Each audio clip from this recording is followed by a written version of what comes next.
দেখেই পালো কাৰ কি আহে যায় দেবেন দা সুখ পালে মানুহবোৰে ক'ব কোন বা কি কৰি আহিছে তাৰ কাৰণে ইমান ফূৰ্তি পাইছে দুখ পালে ক'ব চৰিত্ৰ নষ্ট হ'লে এদিনতো শিক্ষা পাবই মোৰ আচলতে মোৰ দুখটো কত দেবেন দা মই মানুহৰ কাৰণে জীয়াই থাকি ভাল পাওঁ আনক মই সহায় কৰি ভাল পাওঁ সেইটো মোৰ দুখ হ'ল পুতেকৰ বাইকত উঠি মই মাকক মই নাৰ্ছিং হোমত ৰখিবলৈ যাওঁ ভনীয়েকৰ বিয়াৰ সমস্ত কাম কৰি ভায়েকৰ বাইকেৰে আহি মই ঘৰ পাওঁহি সেইটো মোৰ দুখ হ'ল আনৰ মই কষ্ট সহ্য কৰিব নোৱাৰোঁ কাৰণে পাৰ্য মানে মই আনক সদায় মই সহায় কৰিবলৈ চেষ্টা কৰোঁ সেইটো মোৰ দুখ হ'ল আজিলৈকে কোনো ল'ৰাক মই ভাল পাওঁ বুলি কৈ পোৱা নাই কোনো ল'ৰাৰ লগত মই এখন চিনেমা চাবলৈ গৈ পোৱা নাই কোনো ল'ৰাই আজিলৈকে মোক উদ্দেশ্যি এষাৰ বেয়া মাত মাতিবলৈ সাহস কৰা নাই তাৰ পিছতো মই বদনামী কৰাব নোৱাৰে আৰে অপমানৰো এটা সীমা আছে দেবেন দা অনৰ্থক এই বদনামবোৰ শুনাৰোতো এটা ধৈৰ্য আছে নহয় চকু পানীবোৰ বুকুত এনেকে সাঁচি ৰখাৰোতো এটা হিচাপ আছে নহয় এই সমাজখনলৈ চাই চিঞৰি মোৰোতো ক'বলৈ মন যায় এই মানুহবোৰ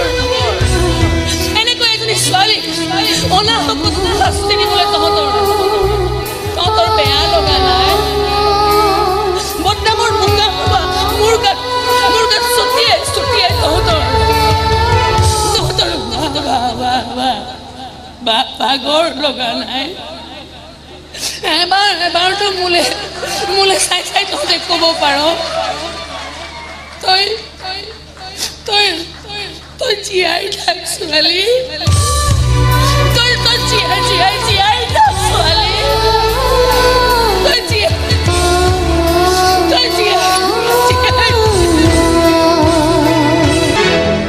কলৈ যাব লাগে মই ভুলাই যা তই এইখন ঘৰত পৰা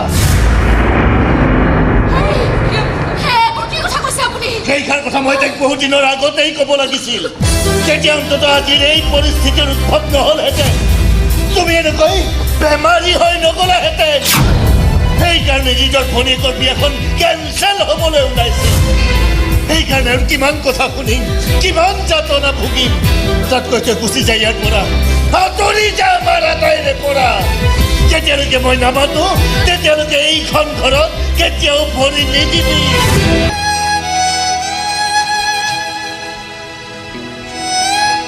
মোক কেৱল অলপ শান্তিৰ দৰকাৰ হৈছে কাৰণ এৰ পৰা মই সেইখন শান্তিয়ে বিচাৰিছো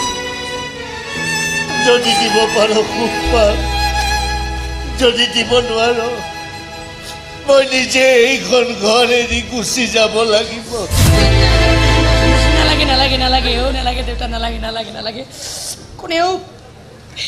কোনেও মোৰ কাৰণে ঘৰ এৰি থৈ যাব নালাগে দেউতা কাৰো বেমাৰ হ'ব নালাগে কাৰো বিয়া কেঞ্চেল হ'ব নালাগে মোৰ কাৰণে যদি মই এইখন ঘৰৰ পৰা ওলাই গুচি গ'লেই চব সমস্যাই শেষ হৈ যায় মই কিয় থাকোঁনো এইখন ঘৰত মোক বিচাৰি নাযাবা দেবেন দা মোক অলপ শান্তিত হেৰাই যাবলৈ দিয়ে